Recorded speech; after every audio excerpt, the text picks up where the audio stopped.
Boa tarde, meus queridos alunos do segundo ano aqui do curso de Serviço Jurídico. Estamos aqui para mais um encontro, tá? Hoje a gente vai estar trabalhando o histórico das constituições brasileiras aqui em Direito Constitucional, tá? Em noção de Direito Constitucional. Nós tivemos nosso primeiro encontro que foi sobre a introdução, né? De noção de Direito Constitucional, e hoje a gente vai começar a trabalhar já a questão do histórico das constituições brasileiras, certo? Sejam todos bem-vindos, um abraço a todos vocês, tá? Nós temos aqui que a primeira Constituição do Brasil Imperial foi em 1824, então a nossa primeira Constituição brasileira, ela ocorreu em 1824 e foi chamada Constituição Imperial. A primeira Constituição do nosso país, ela foi a Constituição do Império, a Constituição Imperial. Ela foi outorgada pelo imperador D. Pedro I. O fato marcante que antecedeu foi a Declaração de Independência do Brasil, tá? Ocorrida em 7 de setembro de 1822, Dom Pedro I, após ter dissolvido a Assembleia Constituinte, na qual havia representação de São Paulo, Santos e Taubaté, impôs, outorgou de forma unilateral nessa Constituição. Tal fato ocorreu após 1 ano e meio da formalização da independência do Brasil, no dia 25 de março de 1824, tá? Então, nós temos que a Constituição de 1824, ela foi uma Constituição marcante, né? Ela foi a primeira Constituição do país, ok? Após, né, o Brasil ter se considerado um país independente de Portugal, né? Após a independência do Brasil de Portugal, né? Que até então o Brasil ele era colônia portuguesa, mas após essa declaração de independência que ocorreu em 7 de setembro de 1822, então, em 1824, nós tivemos a nossa primeira Constituição, que ela foi marcante para a nossa história, tá? Então, a Constituição de 1824, a Constituição do Império, ela foi a que teve maior tempo de vigência. Ela perdurou até a proclamação da República, que ocorreu em 1889. Ou seja, ela vigorou por 65 anos. Gente, foi muito tempo, né? Ela foi muito importante. A primeira Constituição, ela foi a única monárquica e semirrígida. Todas as outras foram republicanas, e a Constituição do Império, ela foi a única que tivemos classificada como semirrígida, porque o artigo 178 dispunha que é só constitucional que diz respeito aos limites e atribuições respectivos dos poderes políticos. Ou seja, e os direitos políticos e individuais do cidadão, tudo que não é constitucional pode ser alterado, tá? Sem as formalidades referidas, aqui no caso, né? Sem as formalidades referidas nos artigos 173 a 177.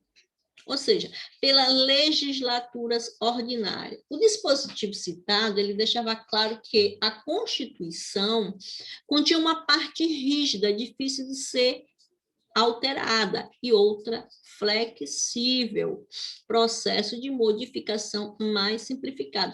Gente, a nossa atual Constituição, por exemplo, ela tem cláusulas que são impossíveis de ser modificada, tá? Modificada no sentido de ser suprida, ser retirada algo delas, não pode. Pode ser acrescentado, não retirado. E no caso aqui são as cláusulas pétreas, certo?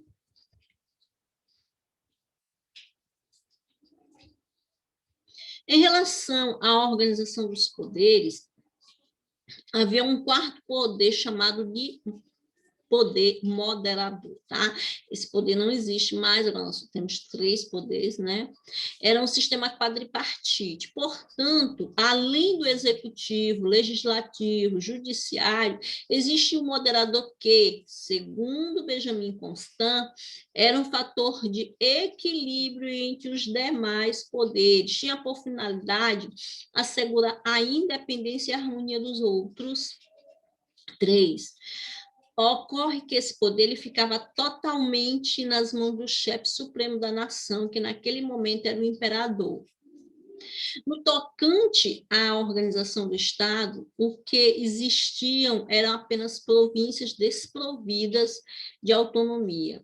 Os presidentes das províncias eram nomeados pelo imperador, que podia exonerá-los a qualquer momento em que desejasse fazer isso. Ele próprio fazia um juízo de conveniência e oportunidade. O Estado era unitário e o poder ficava centralizado nas mãos do imperador, certo? Nessa época, havia no Brasil uma religião oficial, ou seja, Estado confessional.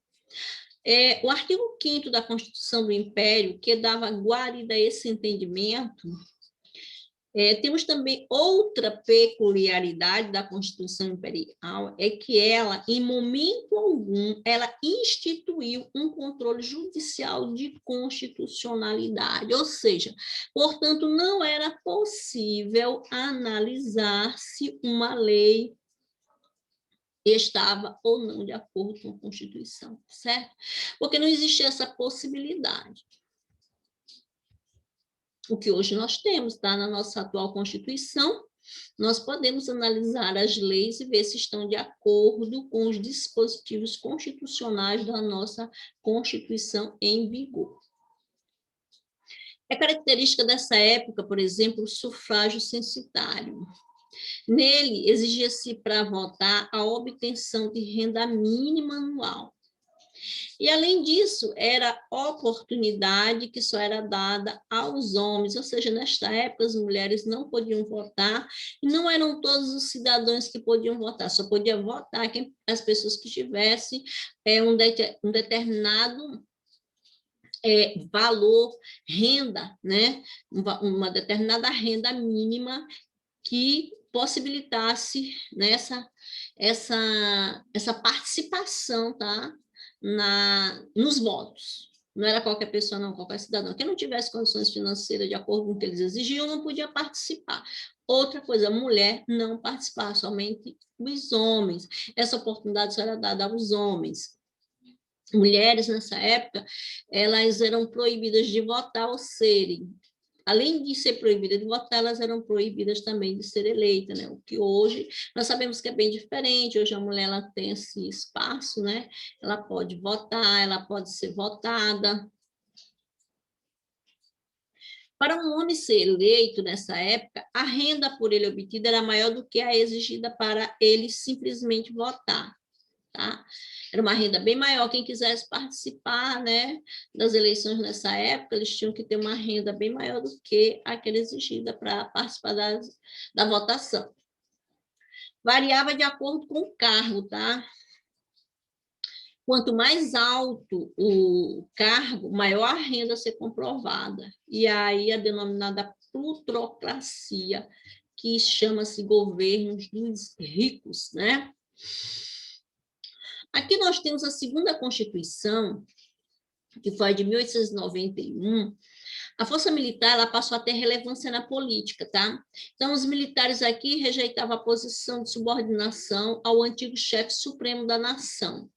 O imperador foram eles que, no dia 15 de novembro de 1889, baniram a família imperial do nosso país e proclamaram a República, tá?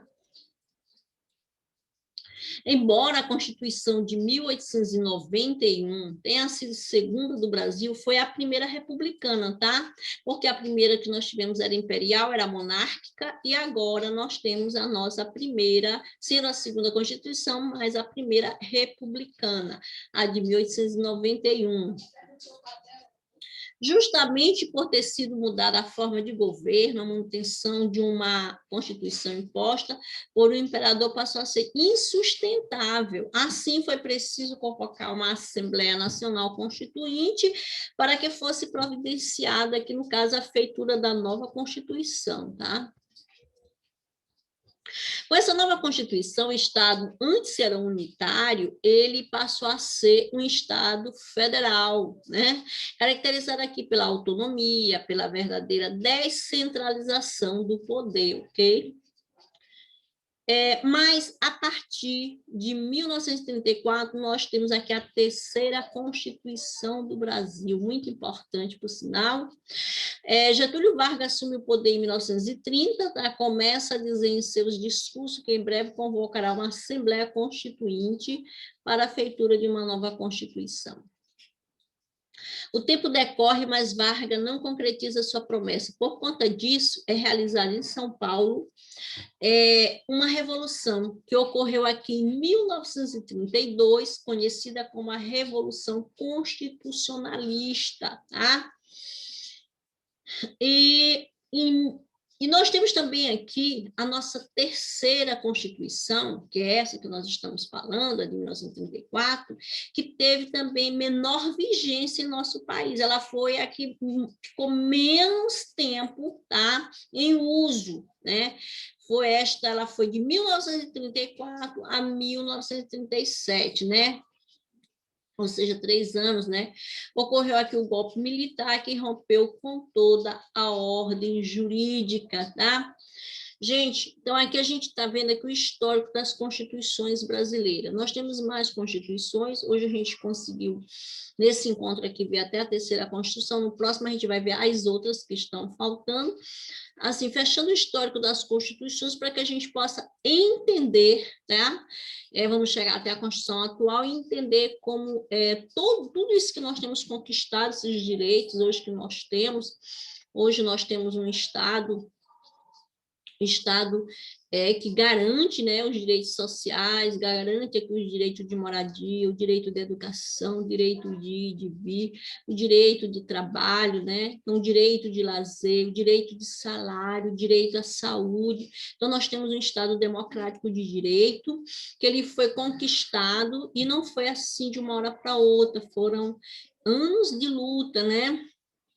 E que nós chegamos a ter essa Constituição, que hoje é uma Constituição garantista, é uma Constituição que tem uma importância muito grande para o cidadão, porque ela respeita os direitos humanos, ela respeita os direitos fundamentais, tá? Ela é muito importante, e que nós possamos compreender como é que funciona tudo isso, o quanto a nossa Constituição ela é importante para nós.